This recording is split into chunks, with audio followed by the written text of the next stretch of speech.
বাহিরের প্রচণ্ড গরম থেকে যখন ঘরে ফিরবেন বা সারাদিন রোজা রাখার পর ইফতারে এক গ্লাস ঠান্ডা ঠান্ডা সুস্বাদু আনারসের জুস খেতে পারবেন, তখন দেহ ও মন সব একসাথে চাঙ্গা হয়ে উঠবে, তাই না? আসসালামু আলাইকুম মাই লাভলি ভিউয়ার্স, শিউলিস কিচেনের আজকের আয়োজনে থাকছে সুস্বাদু আনারসের জুস। এখন বাজারে প্রচুর পরিমাণে আনারস কিনতে পাওয়া যায়। এগুলো যেমন মিষ্টি তেমনি সুস্বাদু। আপনারা চাইলে এগুলো দিয়ে ফ্রেশ জুস তৈরি করে খেতে পারেন। বাচ্চা থেকে বড় সকলেই এটা ভীষণ পছন্দ করবে। আনারস আমাদের শরীরের জন্য ভীষণ উপকারী। আমি আশা করছি আমার আজকের এই জুস রেসিপিটা আপনাদের সবার কাছে অনেক ভালো লাগবে।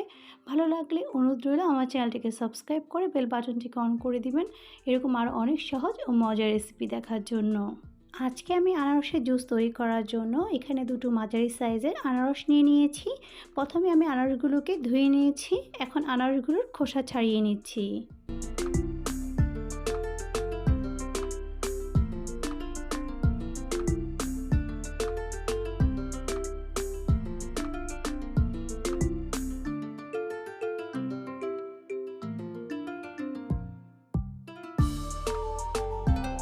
আমি এখন আনারসগুলোকে ছোট ছোট টুকরো করে কেটে নিব। আমি মাঝখানের অংশটাকে ফেলে দিব, তবে আপনারা চাইলে এটা সহ জুস বানিয়ে নিতে পারেন।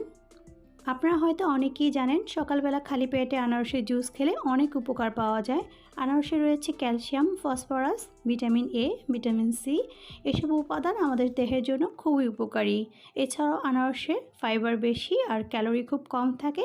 তাই যারা ওজন কমাতে চান, ডায়েটে রয়েছেন, তারা চাইলে আনারসের জুসটা খেতে পারেন। এটি আপনাদের শরীরের ওজন কমাতে সাহায্য করবে।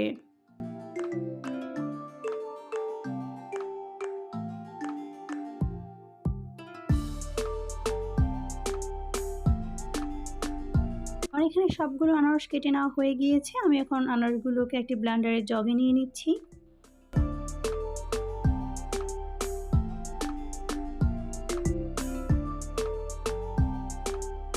এখন আমি আনারসের মধ্যে দিয়ে দিচ্ছি 1 কাপ পরিমাণ পানি। এখন আমি এগুলোকে খুব ভালো করে ব্লেন্ড করে নিব।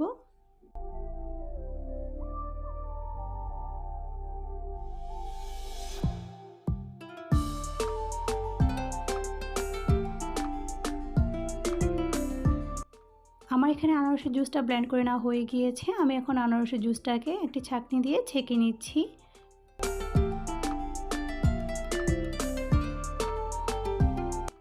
ছাঁকনি দিয়ে জুসটা খুব ভালো করে ছেঁকে নেওয়ার পরে উপরে যে বাড়তি অংশটুকু রয়েছে আমি এটাকে ফেলে দিচ্ছি। সেমভাবে আমি আবারও বাকি যে আনারসটুকু রয়েছে সেগুলোকে একইভাবে ব্লেন্ড করে নিচ্ছি।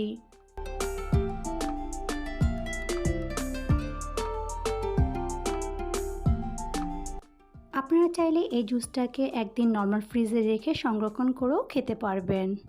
আমার এখানে সবটুকু আনারসের জুস ছেঁকে নেওয়া হয়ে গিয়েছে। দেখতেই পাচ্ছেন এটার ঘনত্বটা। আমি এর থেকে বেশি আর এটাকে পাতলা করব না, তবে আপনারা যদি চান তাহলে আপনারা আরও পানি মিশিয়ে নিতে পারেন। এখন আমি এর মধ্যে দিয়ে দিচ্ছি স্বাদ মতো চিনি। আপনারা আপনাদের স্বাদ অনুযায়ী চিনির পরিমাণটা বাড়িয়ে অথবা কমিয়ে দিতে পারবেন, বা যারা ডায়েটে আছেন তারা চাইলে এটাকে চিনি ছাড়াও খেতে পারবেন। এরপর আমি এখানে দিয়ে দিচ্ছি স্বাদ মতো লবণ। আপনারা চাইলে এখানে লবণের পরিবর্তে বিট লবণটাও ব্যবহার করতে পারেন। এরপর আমি আবার লবণটাকে ভালো করে জুসের সাথে মিশিয়ে নিচ্ছি। এরপর আমি জুসটাকে একটা জগে নিয়ে নিচ্ছি। আমি এখন জুসটাকে ফ্রিজে রেখে তারপর পরিবেশন করে দিচ্ছি। আপনারা চাইলে এখানে আইস কিউব দিয়েও পরিবেশন করে দিতে পারেন। পরিবেশন করে দিচ্ছি দারুণ স্বাদের ঠান্ডা ঠান্ডা আনারসের জুস। এই জুসটি আপনাদের সারাদিনের ক্লান্তি দূর করে আপনার দেহ মনকে সতেজ করে তুলবে। আশা করছি রেসিপিটি আপনাদের কাছে ভালো লাগবে। ভালো লাগলে অনুরোধ রইল আমার চ্যানেলটিকে সাবস্ক্রাইব করে বেল বাটনটিকে অন করে দিবেন। আর আমার রেসিপিটি কেমন লাগলো তো অবশ্যই আমাকে কমেন্ট বক্সে জানাতে ভুলবেন না। আজকে তাহলে এখানে বিদায় নিচ্ছি। সবাই খুব ভালো থাকবেন, সুস্থ থাকবেন আর শিউলিস কিচেনের সাথেই থাকবেন। আল্লাহ হাফেজ।